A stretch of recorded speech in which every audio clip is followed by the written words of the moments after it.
Hi everyone, what's up? It's Caroline, also known as Cavernchick, which is my username on YouTube. I just wanted to say thank you again so much to the Life Embracing channel for having me guest host again a second week. You can find my first video from last week on where I told my personal story about my experience with an eating disorder and now several years into recovery. And this week I'm going to talk about resources, websites, and books that have been very helpful to me in my recovery. So I've put together a little stack of books I pulled off my bookshelves. Some of the books that I found helpful are at my parents' house where I grew up, but I do feel like I keep the most important ones around. So I've got them to show as a visual as well, and then I pulled up a few websites that I find helpful. First and foremost, resources that were helpful in aiding me through recovery, giving me hope and desire and want to recover and love my body and be at ease with myself. Therapy. For me, my eating disorder started when I was 11, and my parents put me in therapy when I was 13, 14, which was after the onset of my bulimia. I'd been borderline anorexic before that, and they also put me in therapy because I was cutting myself, self-mutilation, stuff like that. And a whole slew of other things would continue to arise throughout my life. But anyway, the point being therapy. I saw one therapist for a year. He would fall asleep during our sessions. Not so great. I don't think I'm boring. I think he just wasn't engaged and committed to his job. I then found a therapist when I was 15, and she was my therapist until we were now in an as-need basis, and I maybe call her once a year. She was amazing, and so I did have a few other therapists throughout my life because when I went off to boarding school for 2 years before college, and then when I went off to college, we would do phone sessions, and then my brother died my first year of college, so I was seeing someone for grief and loss. But of all the different therapists I've seen in my life, what was so wonderful about the one I had at home and another one I had in college was that we connected. And so if you have to shop around and you're for someone with whom you connect, whether it's a counselor or a counseling group or a space, do it.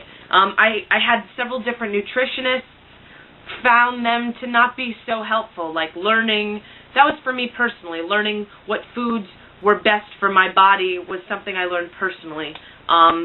I also had an eating disorder specialist at one point, and I found that he was not so great. So again, some people, nutritionists and eating disorder specialists, help save their lives, but in the end of the day, you save your own life, and it's a matter of the resources that help you come to find that inner self that then blossoms and goes beyond disorder and heals into recovery. So I just wanted to throw out those different sorts of resources. There are people, there are individuals that are licensed and trained to medically and professionally help you. And they're wonderful, and there are some amazing people out there. So it's a matter of finding one that connects with you, with whom you feel comfortable. Some people do inpatient, outpatient programs. I did a sort of outpatient thing with my eating disorder specialist in high school. Inpatient was never something for me. I just had like a whole team of people, and at times that was overwhelming. So again, it's whatever works best for you, but there are amazing resources and individuals out there to help you. And the one main thing I have learned, I went to I went to a lot of also alternative healers, like some woman, and it was like, take my eating disorder away from me, and that's not how it works. I did biosync facilitation 2 years ago. That changed my life. That was amazing. So I would recommend biosync to anyone. If you look it up online, basically it's a technique where there's like deep tissue massage done on mostly your core and on your stomach. And the theory and the practice behind it is that we store trauma and pain in the tissues of our body, and in releasing that, we release ourselves. I mean, I went to a chiropractor for years to adjust my hips. Nothing ever worked. I had biosync done. The practitioner stood up, and I swear to God, I self-adjusted my hips. We have the power to heal ourselves. So it's finding the healers, the professionals that help aid us in our own discovery of self-power, if that makes sense. So check out BioSync. I'm a big alternative medicine person. I don't take Western medicines anymore, so that's a whole camp that I would recommend going into for people that find the more traditional Western medicine route doesn't hold. Websites. The only websites I really look into are ones of friends. So there's one called Rim Notes Recovery. I've done a personal video about it. Just RIMNOTES.org. I'll post these links in my description of the video. And then there's another one called Beating Disorders. There's both a website and an online chatting forum. Those are some great websites, again, that friends have put up, so I like to help share their vision and their story. Books.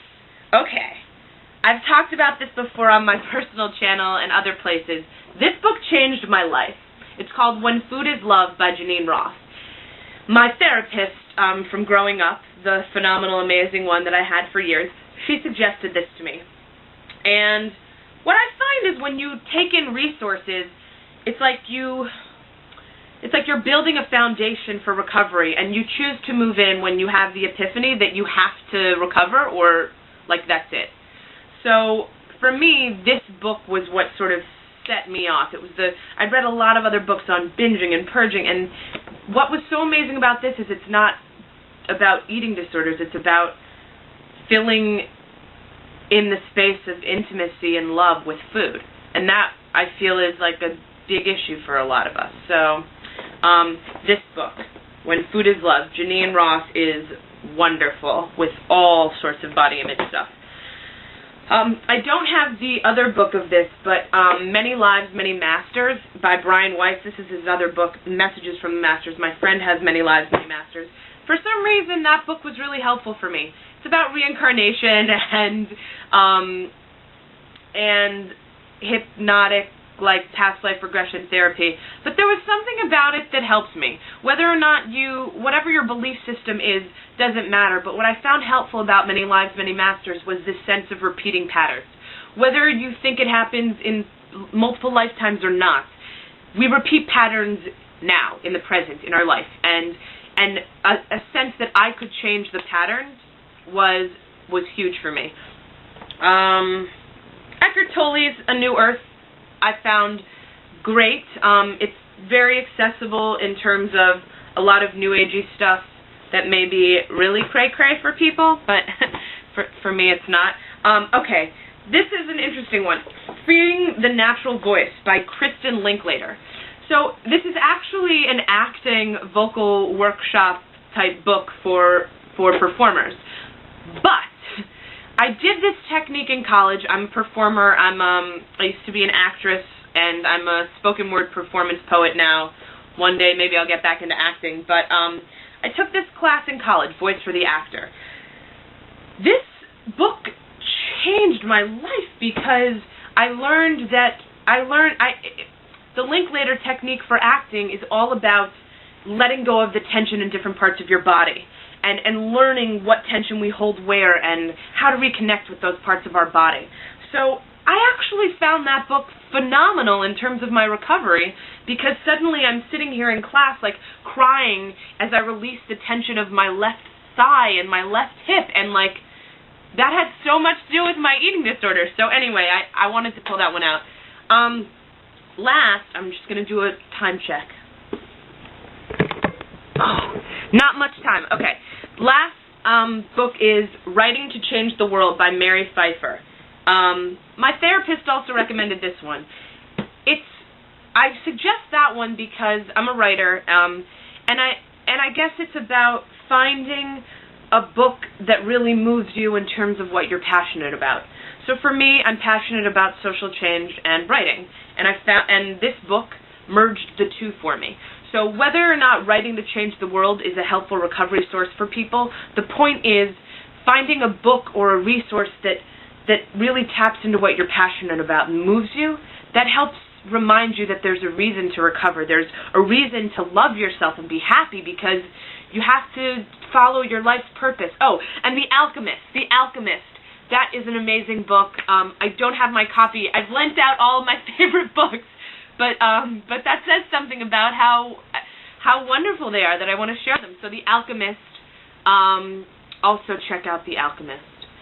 I hope that's helpful. Ask me any questions you have, both here on this video and on my personal channel, Cavernchick. Again, thank you so much to Life Embracing. Mwah. Beautiful and peaceful blessings to all. Have a great day.